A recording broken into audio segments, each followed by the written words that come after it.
성도 여러분, 안녕하셨습니까? 오늘 목요복음의 7번째 시간입니다. 시험과 책임론, 시험과 책임이라는 주제로 함께 말씀 생각합니다. 기도합니다. 하나님 아버지, 이 시간도 저희들과 함께하여 주셔서 우리가 당하는 모든 시험을 잘 이해하고 하나님의 뜻을 조차 이기며 인내하고 살아갈 수 있도록 은혜 내려 주옵소서. 우리 모든 강론을 듣는 성도들마다 성령님 함께 하셔서 깊은 깨달음과 세상의 시험을 이길 수 있는 능력도 함께 허락하여 주시옵소서. 예수님 이름으로 기도드립니다. 아멘. 지난 한 주간 또 시험 없이 잘 지내셨습니까? 여러분들 얼굴을 대면하여 보지는 못하지만 여러분들 보는 것처럼 마음에 기쁜 마음으로 기도하며 또 말씀을 준비했으니 오늘도 서로 한 마음으로 하나님 말씀 잘 연구하고 생각하여 우리의 영혼에 유익이 되고 세상 삶에 힘이 되는 그런 시간이 되기를 간절히 소망합니다. 시험과 관련하여 우리 성도가 가진 두 가지 중요한 책임을 함께 봅니다. 첫째는 시험의 결과에 대한 책임입니다. 시험 자체에 대한 책임도 있지만 시험의 결과에 대한 책임, 그리고 두 번째로는 시험을 예방해야 할 책임, 시험 예방의 책임, 이 두 가지 책임을 생각합니다. 우선 시험의 결과에 대한 책임을 먼저 생각해 보도록 하겠습니다. 이건 이제 그냥 누구라도 쉽게 이해할 수 있는 그런 내용인데 심는 대로 거둔다 하는 이 원리가 여기에도 그대로 적용이 됩니다. 시험 이후에 어떤 시험을 당했을 때 악한 결과가 남을 수가 있습니다. 그것은 성경을 통해서 우리가 이렇게 보면 하나님께서는 우리 성도들이 시험에 관한 한 절대 빠지지 않도록 철저히 경계를 하십니다. 우리 예수님 시험에 들지 않게 깨어 기도하라 하셨죠. 그죠? 시험에 들지 않도록, 빠지지 않도록 철저히 경계하는 것을 보게 됩니다. 지혜의 교훈서 잠언, 이 잠언은 너무 과도할 정도로 많이 읽으셔도 좋습니다. 틈만 나면 읽으시고 틈만 나면 들으시기를 바랍니다. 이 잠언을 시험이라는 렌즈를 하나 만들어서 여러분 귀에 꽂고 혹은 눈에 쓰고 잠언을 한번 읽어보시길 바랍니다. 첫 장만 읽어보시면 생생한 음성을 여러분 들을 수 있을 것입니다. 그것은 절대로 시험에 속아 넘어가지 마라 하는 것입니다. 그러면 생명에 손상을 입는다. 아주 명료하고 생생한 음성이라 저는 그렇게 판단합니다. 수없는 인과가 나옵니다. 인, 원인, 과, 결과. 수없는 인과가 경계와 경고로 계속 반복이 되고 있습니다. 잠언 1장 제가 몇 구절만 제가 선택을 해서 들려드리겠습니다. 1장 10절 내 아들아 악한 자가 너를 꾀일지라도 쫓지 말라. 내 아들아 그들과 함께 길에 다니지 말라. 내 발을 금하여 그 길을 밟지 말라. 그들의 가만히 엎드림은 인입니다. 이유 자기의 피를 흘릴 뿐이요 과입니다. 결과 숨어 기다림은 인 원인입니다. 자기의 생명을 해할 뿐이니 과 결과입니다. 19절 무릇 이를 탐하는 자의 길은 다 이러하여 자기의 생명을 잃게 하느니라. 이를 탐한다 원인입니다. 자기의 생명을 잃는다 결과입니다. 24절 내가 부를지라도 너희가 듣기 싫어하였고 인입니다. 원인입니다. 내가 손을 펼지라도 돌아보는 자가 없었고 원인입니다. 도리어 나의 모든 교훈을 멸시하며 나의 책망을 받지 아니하였은즉 그게 전부 원인입니다. 25절 너희가 재앙을 만날 때에 내가 웃을 것이며 결과입니다. 너희에게 두려움이 임할 때에 내가 비웃으리라. 과입니다. 31절 그러므로 자기 행위의 열매를 먹으며 바로 인과가 나옵니다. 자기 꾀의 원인이죠. 배 부르리라 결과입니다. 이 한 장에만 해도 시험이라는 단어로 렌즈를 끼고 보면 얼마나 많은 경고, 빠지지 말라, 아주 발도 대지 말라 강조를 엄청나게 하고 그 결과가 어떨 것이다 하는 경고를 같이 내리고 있습니다. 열왕기상 22장 22절에 아합 왕이 하나님을 배교하였습니다. 그리고 참 선지자들을 거절한 사건들이 나오는데 그 아합 왕을 이제 하나님께서 내려다 보십니다. 그런데 이제 천상에 하나님 보좌 옆에 한 영이 나타났다. 한 영이 와서 이제 이야기합니다. 그거 사탄의 영입니다. 사탄이 와서 내가 거짓말하는 영이 되어서 저를 꾀이겠나이다. 꼬운다 말이죠. 그죠? 꾀인다 말이죠. 속이겠나이다. 거짓말하는 영이 되어서 가서 꾀이겠습니다. 아합왕이 만약에 그 영이 가서 꾀이면 아합왕에게 좋은 게 있겠습니까? 이거 굉장히 안 좋은 겁니다. 그죠? 그때 하나님께서 뭐라고 답변을 하셨냐면 너는 꾀이겠고 너가 가서 그를 꾀이라 하고 말씀하십니다. 그리고 또 이루리라. 나가서 그리하라. 결국은 그 영에 의해서 아합 왕이 속고 정말 하나님께서 원하지 않는 전쟁을 선택함으로 길랏 라못 전투에서 아람과의 전투에서 수치스러운 죽음을 맞게 됩니다. 결과입니다. 하나님을 배교하고 참 선지자를 거절한 원인 그리고 결과 시험과 결과가 이렇게 다 나타납니다.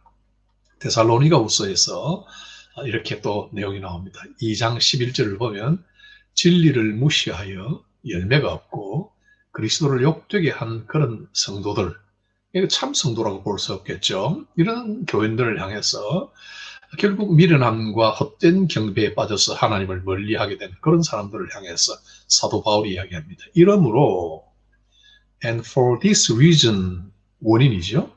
그 때문에 하나님이 미혹의 역사를 그들에게 보내신다 그랬습니다. 그래서 거짓 것을 믿도록 하셨다. 이게 과입니다. 시험의 결과가 반드시 있는데 그 원인은 하나님께서 정하신 법도나 경계를 무시하고 자기들의 꾀에 스스로 빠져서 결과를 받게 되는 것, 이런 것들을 보게 됩니다.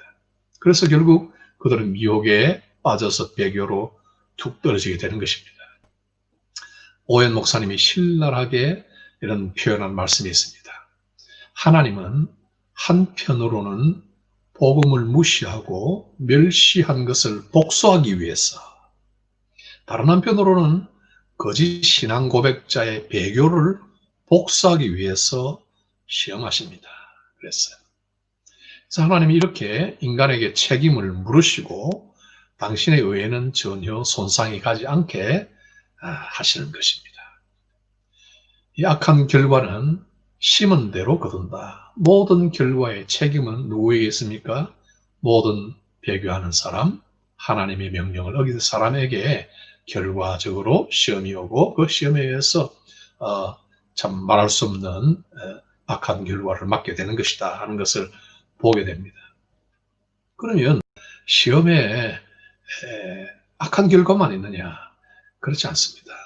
시험에 선한 결과가 있습니다. 이것도 역시 심은 대로 거둔다 하는 그런 원리가 그대로 이 선한 결과에도 적용이 됩니다.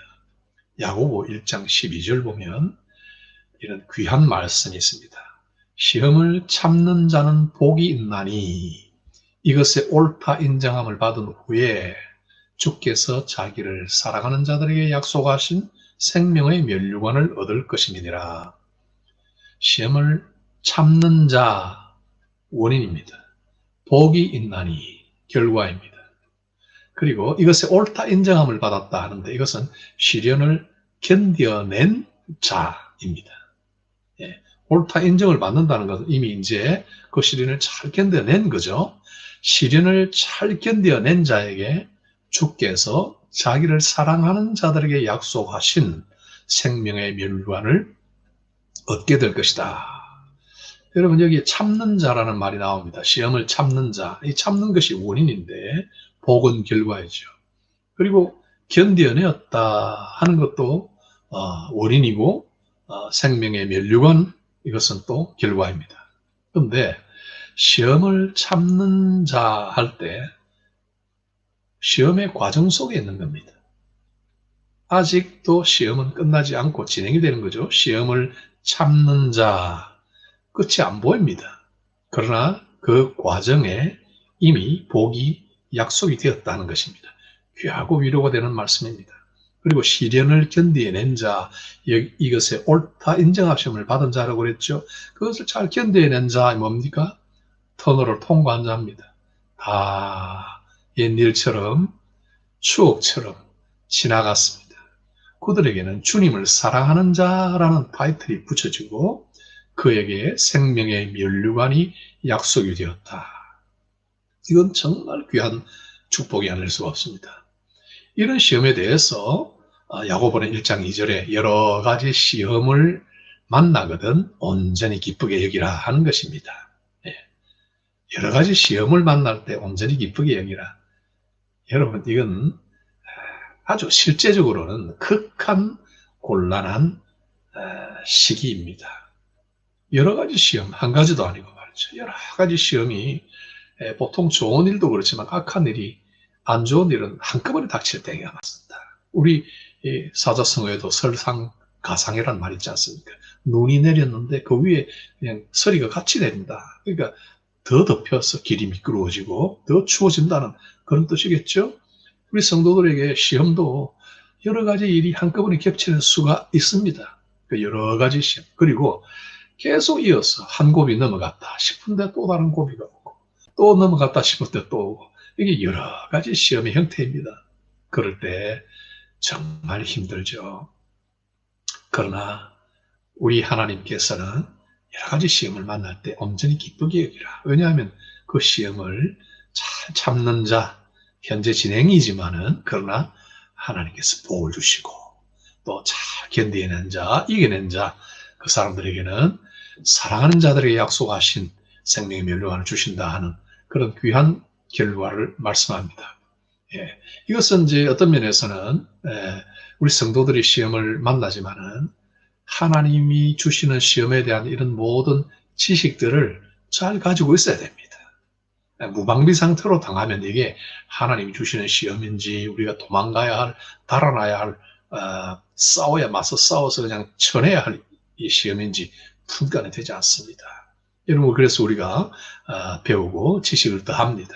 그런데 우리 성도들이 하나님의 섭리로 모든 상황 속에 하나님의 그 선하심과 지혜와 사랑이 나타난다 하는 것을 믿고 아는 성도들, 또 그것을 분별하는 성도들에게는 시험이 궁극적으로는 기쁜 일이 되고 또 기꺼이 당할 수 있는 그런 일도 될 수 있습니다. 그런데 여기서 우리가 당하는 시험의 책임은 결국 이제 선한 상급을 얻을 권리로 바꾸어지는 것입니다. 야고보가 분명히 구별하는 것이 있습니다. 1장 13절 14절에서 사람이 시험을 받을 때에 내가 하나님께 시험을 받는다 하지 말지니 하나님은 악에게 시험을 받지도 아니하시고 친히 아무도 시험하시지 아니하시느니라. 그리고 14절 오직 각 사람이 시험을 받는 것은 자기 욕심에 끌려 미혹됨이니 그랬습니다. 이것은 절대로 우리가 기뻐하며 견뎌내야 할, 인내해야 할 시험이 아닙니다. 어떤 시험이죠? 각 사람이 시험을 받는 것은 자기 욕심에 끌려서 미혹된 이런 시험 말이죠. 이런 시험은 대적할 시험이죠. 기뻐할 시험이 아닙니다. 이걸 분명히 구분을 합니다. 그래서 이 시험에는 제1원인자가 누구냐 하면은 여러 가지 시험을 받는 어떤 대상 혹은 어떤 사건 이런 것들이 있겠지만은 결국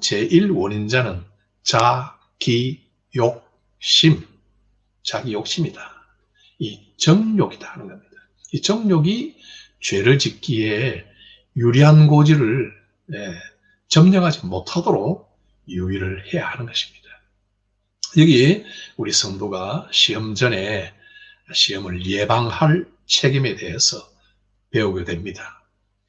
오해는 이미 시험에 든 사람들은 시험에 드는 것을 예방하는 노력은 할 필요가 없다. 이미 시험에 들었기 때문에. 그렇죠? 산불이 났는데 불이 붙어 있는데 거기 무슨 산불 예방을 합니까? 그렇죠? 그 얘기는 시험에서 벗어나는 수단을 강구해야 된다. 하나님께 이 시험을 빨리 벗어나게 해달라고 기도하든지 그 산불이 난 것을 이제 빨리 꺼야 되겠죠. 그죠? 그러나 예방은 실제로 수습보다는 항상 비용이 적게 들고 또 그러면서 효과가 있고 더 중요합니다. 예. 큰 불이 나서 모든 것이 다 탔을 때 다시 그것을 복구하고 이렇게 세우는 것보다 불이 나기 전에 예방하는 것은 누가 봐도 지혜로운이고 현명한 그런 처사가 아닐 수가 없습니다. 자, 그래서 우리의 책임을 생각할 때 예방할 책임이 성도들에게 있다 하는 것입니다. 결국은 그 책임을 잘하지 못했을 때 시험을 맞게 되고 결국은 그 시험에서 역시 또 대처할 수 있는 능력을 상실함으로 인해서 시험에 빠지게 되고 이런 경과들이 계속 진행이 될 수 있습니다. 예. 요한 1서 2장 16절에 세상에 있는 모든 것이 육신의 정욕과 안목의 정욕과 이생의 자랑이니. 여러분 이 구절 좀 이상하지 않습니까? 세상에 있는 모든 것이 해놓고 육신의 정욕과 안목의 정욕과 이생의 자랑이니. 세상에 있는 모든 것은 우리에게는 객체입니다. 우리 것이 아니죠. 세상에 있는 널브러진 것들이니까. 그런데 육신의 정욕, 안목의 정욕, 이생의 자랑은 세상에 있는 게 아닙니다. 이건 사실 우리 마음의 도살인 주체가 되는 거예요. 주체. 왜냐하면 왜 실제로 이 정욕이 세상에서 뭐 돌아다니는 게 아니죠. 그런데 왜 요한은 세상에 있는 모든 것이라고 그랬을까요? 우리 마음에 있는 것이라고 말하지 않는 이유가 뭡니까? 이것들은 사실은 세상 모두가 전부가 우리 마음에 있는 이런 것들과 너무나 잘 결탁할 수 있다는 것을 이야기합니다. 그러니까 세상에 있는 모든 것이 우리 육신 정욕과 안목의 정욕, 눈으로 보는 정욕이죠. 이생의 자랑들, 이런 것들과 너무 찰떡처럼 잘 이렇게 결합이 될 수 있는 것이기 때문에 이 세상에 있는 것을 이 객체처럼 말을 한 것입니다. 실제로 우리의 직업이나 우리의 어떤 교제 속에서 삶 속에서 일어나는 모든 일과 어떤 모든 일의 과정들, 모든 사람들에게 우리의 욕심, 우리의 정욕이 적절하게 결탁이 되면 거기는 반드시 시험이 들게 되는 것입니다. 그렇잖아요. 한두 마디 대화가 오고 왔는데 이생의 자랑과 결탁이 돼버리면 거기서 내가 교만을 부린다든지 다른 사람을 무시한다든지 아니면 자기 자존감이 그냥 순식간에 파괴가 되어서 곡해를 해버린다든지 이런 일들이 일어나는 겁니다. 안목의 정욕, 세상에 있는 것들이 그대로 있지만은 우리의 그 욕심들이 결탁이 될 때 반드시 시험에 든다 하는 것입니다. 마음속에 더러운 씨앗을 갖고 있는 사람이 삶 속에서 경솔하고 거짓되고 미련한 사람들과 어울렸다고 한번 생각해 보십시오. 알아차렸든 못 알아차렸든 간에 의심의 여지 없이 그들은 시험에 듭니다. 여러분 어떤 사람이 술을 마시는 걸 너무 좋아합니다. 그죠? 여러분들 이렇게 세상에서 이렇게 보면은 나를 술 마시기를 좋아하고 친구들과 어울리기를 좋아하는 사람이 있다고 봅시다. 그러면 누군가가 그 사람이 아닌 다른 사람이 그 객체죠. 다른 사람이 그에게 한마디 던집니다. 오늘 한잔 할까? 그러면 뭐라고 반응하겠습니까? 즉각적으로 나가는 거죠. 허탄하고 어떤 자신의 어떤 야망 이런 것들을 가지고 출세에 대한 야망을 가졌을 때도 그렇고 마음의 음란한 교제를 통해서 오염된 환상을 갖는 것도 마찬가지입니다. 예, 언제든지 시험에 들 채비가 되어 있는 거죠. 허탄하고 불온한 책, 오웬 목사님이 이렇게 썼는데, 현대로 보면 당연히 음란 물들이 포함이 되겠죠. 그리고 오웬 목사님이 이런 표현을 쓰십니다. 불과 연소물은 함께 있으면 애쓰지 않아도 쉽게 발화될 수 있는 것처럼 특정한 욕심과 그 욕심을 행사하기에 적합한 대상들 또는 기회들, 그것이 쉽게 결탁하여 폭발한다 이야기합니다. 심지어 이런 것들은 꼭 어떤 뭐 더러움의 씨앗을 가졌다든지 원래 마음이 그냥 병이 들어있다든지 하는 것뿐만 아니라 경건을 실천하는 사람들에게도 그리고 하나님의 사역에 종사하는 사람들에게도 이런 일이 연루가 될 수가 있다 이렇게 말씀합니다. 우리가 다 아는 일입니다. 복음사역에 대한 능력이나 순수함이나 부지런함이나 성공을 많이 해서 존경의 대상이 되는 사람들이 있습니다. 그런데 이 모든 일이 시험에 들도록 기름을 붓는 일이 될 수 있다 말씀합니다. 누군가가 아주 좋은 직업을 가지고 사람들에게 존경받고 아주 칭송받는 그런 일들을 엎쳐 쌓아 올리고 자기 이름이 높아질 수 있습니다. 그럴 때 그 자체로는 다 좋은 일입니다. 그것이 결코 비난받을 죄가 아니라는 겁니다. 그러나 그런 일로 정욕을 자라게 하고 가속화시킬 때 시험에 든다는 것을 알아야 합니다. 그러므로 이것은 전부 우리의 내면과의 그런 씨름이라는 것을 잘 아셔야 합니다. 오해는 시험에 대해서 이렇게 이야기합니다. 비록 시험이 강하고 엄습하는 특징이 있지만, 이제 외부에서 온다는 말이죠. 어떤 면에서 외부에서 온다는 말이지만, 그러나 인간은 단지 이 시험에 공격을 당하는 그런 대상, 어떤 피동적인 대상으로 보지는 않습니다. 예. 언제나 가만히 있는데 외부에서 충격이 와서 이리 받치고 저리 받치고 좌충우돌 되는 것이 아니라는 겁니다. 오히려 성도는 시험에 대하여 주체적인 존재로서 자기 자신의 고유한 마음의 틀과 본성적인 성향으로 세상의 대상들 그리고 사건들에 반응을 하는 존재다. 피동적이라기보다는 훨씬 능동적인 존재라는 겁니다. 특히 정욕의 영향을 받을 때 더욱 적극적인 존재가 되어 시험의 결과에 책임을 져야 할 존재로 남게 된다 이야기합니다. 누구든지 생각해 보십시오. 어떤 시험의 결과, 뭔가 이제 일이 일어나서 터졌습니다. 그런데 그 결과를 심각하게 생각할 때 자기의 책임을 신중하게 생각하는 이 본능적인 사고들이 다 있습니다. 물론 그 책임을 어떻게 지느냐 아니면 거부하느냐 이건 별도의 문제예요. 아무리 뭐 그냥 나는 책임 없다 할지라도 그 사람의 본능 속에는 어떤 시험의 결과와 봉착하게 되면 이건 책임이 어떻게 되나? 내가 그렇게 했기 때문에 이런 일이 일어날 수 있구나 하는 책임을 생각하게 된다는 것입니다. 자, 시험과 책임론 오늘 결론을 향해서 가겠습니다. 자, 시험에 대한 책임론을 결론으로 맺을 때 첫째 우리는 이미 겪은 시험들에 대한 문제점으로 교훈을 삼으라. 오웬 목사님이 그런 말씀을 하셨습니다. 과거에 겪었던 시험으로 인해 양심이 더럽혀지고 평안이 사라지고 순종이 약화되고 하나님의 얼굴에 먹칠한 것을 기억하지 않느냐. 오웬 목사는 그렇게 이야기합니다. 아마 자신이 체험한 것 같고요. 모든 성도들이 그렇게 연약하여 그런 시간을 가진다는 것을 이해를 하셨던 것 같습니다.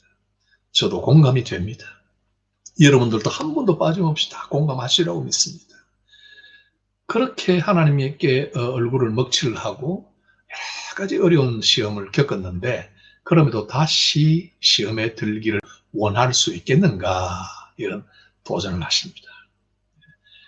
시험에 대한 책임을 우리가 치고 그걸 수습하기보다도 그 책임을 지기 전에 처음부터 과거의 모든 패전들을 종합하여 다시 시험에 들지 않도록 예방을 하라는 그런 말씀입니다. 만일 우리에게 어떻게 할 수 있는 자유가 있다면 기꺼이 조심합시다 그랬습니다. 이게 예방 아닙니까? 그죠? 조심하는 것. 사고를 예방하고 시험을 예방하고 멸망을 예방하고 영혼이 화상을 입는 것을 예방하여 불을 옷을 태우지 않도록 품지 않는 것, 이건 다 예방입니다. 그래서 할 수 있는 한 시험에 들지 않도록, 그래서 악한 일이 우리에게 절대로 일어나지 않도록 유의합시다. 예, 아멘 하고 그렇게 하겠습니다 하고 같이 답을 하고 가면 좋겠습니다. 우리는 때때로 여러 가지 탓을 참 많이 합니다. 그렇죠? 이 책임을 이야기하면 항상 남 탓을 하기를 좋아합니다. 습관이죠. 세상 탓을 합니다. 이 세상이 왜 이 모양이야? 그러지 않습니까? 우리 자식들은 왜 그 모양이야? 우리 부모는 왜 그 정도야? 항상 탓을 하고, 어떨 때는 이놈은 마귀가 항상 만만한 게 마귀라고 늘 마귀 탓을 하고, 동업자 탓을 하고, 남편 탓을 하고, 또 시집을 탓하고, 또 아내를 탓하고, 조상 탓하고, 선배 탓하고, 후배 탓하고, 예. 나보다 잘난 후배 없고, 나보다 참 나만큼 하는 선배도 없다. 늘 선배를 향해서 불만을 토로하지만 후배한테는 또 자기가 최고 잘하는 사람처럼 너희들 나는 옛날에 그러지 않았다. 그런 사람이 있습니다. 중간에 끼어서 혼자 보석 같은 존재로 스스로 자가당착에 빠진 사람들입니다. 항상 불만하고 마치 수사반장처럼 남의 탓만 하고 잘못만 찾아내려고 하는 사람. 참 얼마나 많은 사람들이 탓을 하고 목사는 성도 탓하고 그러다가 전부 다 나중에는 결국 하나님 탓하고 이 얼마나 마귀적이고 소모적이고 유치한 그런 탓의 탈행인지 모르겠어요. 이런 것만 굳힌다면 얼마나 많은 덕을 세우고 얼마나 많은 평화가 우리 집과 교회에 세워지고 하나님이 영광을 받으실까 그런 생각이 듭니다. 사도 바울이 뭐라고 교훈을 했습니까? 타인이 시험을 받을 때 그 사람을 탓하지 말고 참 주의 사람으로 권면하고 그 다음 뭐라고 그랬습니까? 시험에 들지 않도록 너 자신을 살펴보라 그랬습니다. 전부 예방 책임이 너에게 있다 하는 것을 이야기를 하는 중요한 말씀입니다. 오해 목사님, 좀 탄식 섞인 음성을 제가 좀 듣는데 이렇게 말씀합니다. 죄를 회개할 준비가 잘 돼 있는 자가 죄의 원인인 시험에 대해서는 주의하지 않는다.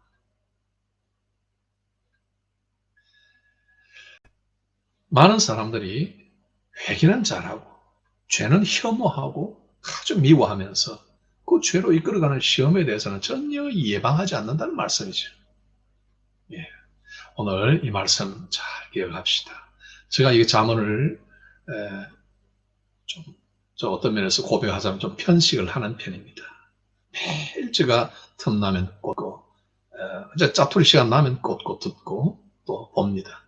자문은 과도히 읽고 과도히 마셔도 그 입에 달고 여러분 배에도 달 것입니다. 그 자문을 보면은 이런 말씀이 늘 반복됩니다. 제 귀에 늘 이렇게 읽을 때마다 귀에 들어오는 말씀입니다.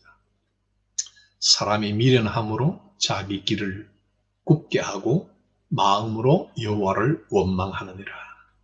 공동번역을 보니까 사람은 죄가 어리석어 이를 망치고는 마음으로 야훼를 원망한다. 많은 사람들이 보면 하나님 원망하는데 가만 보면은 전부 자기가 뿌린 씨앗이 전부 자기의 의지와 자기의 결단과 자기의 판단과 자기의 정욕과 모든 것이 다 들어있어요. 언제 하나님께서 그렇게 하나님께서 막 밀었어. 하나님께서 그 구덩이로 밀어넣는 거예요. 그렇지 않습니다. 많은 경우에 하나님 원망하지만 우리에게 책임이 있습니다. 하나님께서 우리에게 책임 물음을 당할 일을 하실 분이 아니죠. 하나님 무슨 실수를 했어? 하나님 무슨 지혜가 부족했어? 우리에게 원망들을 이를 그렇게 하시겠습니까? 그렇지 않습니다. 저는 이 말씀이 우리 삶의 큰 지표가 된다고 생각합니다. 모든 일의 책임은 내게 있다. 하나님 이런 말씀을 하시는 거예요. 우리가 미련함으로 우리 길을 굽게 하는데 그렇지 않으면 되는 거예요. 그렇죠? 그러나 여기에도 오늘 소망의 메시지가 또 있습니다. 굿뉴스가 있습니다. 하나님은 비록 우리가 미련하여 자기 길을 굽게 할지라도 우리는 그래서 하나님도 엉뚱하게 하나님 원망하지만 하나님은 수시로 어두움을 바꾸시고 안 좋은 일을 좋은 일로 변화시켜 주시는 것입니다. 하나님은 빛을 가지고 어둠을 창조하신 분이 아니죠. 어둠 속에 흑암 속에서 빛을 창조하신 분입니다. 우리 하나님은 그저 살아있는 그런 사람들을 죽이는 하나님이 아니시고 죽어있는 사람들을 살리시는 생명의 주이십니다. 그러므로 하나님은 어떤 사람이 오해 목사님 표현입니다. 어떤 사람이 정욕에 눈이 멀어서 사람들을 생각하여서 불철주야 사람들 눈만 의식한다는 말이죠. 불철주야 부지런히 연구할지라도 하나님은 당신의 영광에 보조를 맞추고 그 자신의 영혼을 자신에게 돌리며 애굽적인 그의 정욕을 제거하심으로써 우상에게 제공되었던 성막을 성결하게 하실 수 있다. 예루살렘 성전도 다 회파되고 이방 나라에 의해서 다 손실되었지만 하나님께서는 그 성전을 다 복구하도록 은혜를 베푸시는 분이십니다. 사랑하는 성도 여러분, 이는 우리에게 주시는 위로의 말씀입니다. 그러나 항상 우리가 당해놓고 하나님이 회복시키는 것에 감사하고 눈물 젖으면서 또 뭐 일어서고 하는 것도 좋지만은 그러나 항상 시험 당할 즈음에 항상 그 시험을 경계하라 하고 권면합니다. 오해 목사님, 타의 범죄에 대해서는 크게 놀라거나 가혹하게 대응하지 말라. 그 대신 시험에 대해서는 크게 경계하라 그랬습니다. 어떤 일을 과유불급이라고 많이 해서 좋을 것 없는 것이 있는데 성경 잠언은 많이 읽어서 안 좋은 게 아닙니다. 그리고 시험에 대한 경계도 마찬가지입니다. 크게 경계해도 잘못될 거 없습니다. 크게 하면 할수록 유익합니다.